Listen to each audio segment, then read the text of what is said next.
Present by Ravi studio Ambikapur.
गुरुसर गुरे नीर गुरु सायक शंकर गुरु लक्ष्मी गुरु तंत्र मंत्र गुरु लखो निरंजन गुरु बीने हो मेला हो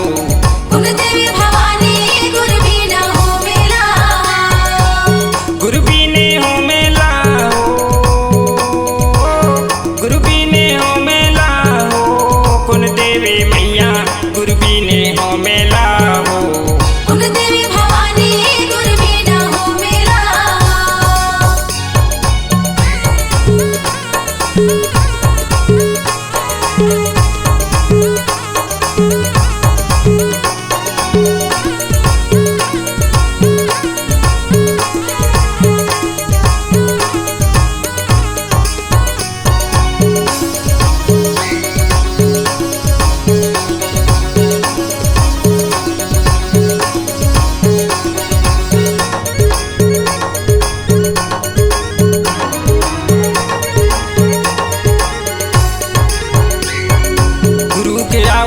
सुन पाते चौकी चंदन पिड़ली मंगाते गोड़ धोए पर पानी मंगाते कचा गोरसमा पाँव पखारो रूंड काढ़ सिर बैठक देते जिभिया लपी के हो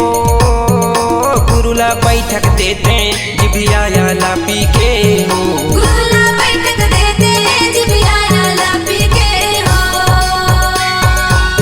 गुरु बीने हो मेला हो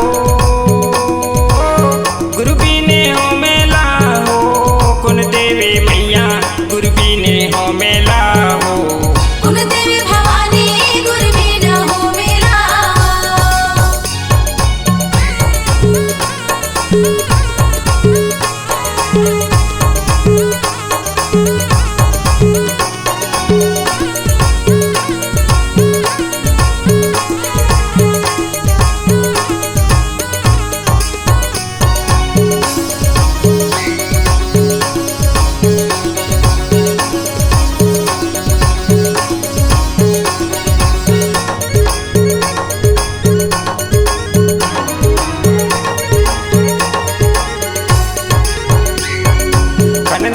खन जोगी हो माता तीन भुवन माँ फिरे अकेली तीन भुवन के पिलासन शैली जनमत बिरुआ नगमत शैली झोपा झोपा फरे सुपारी नरियर फर गे लाटम लौआ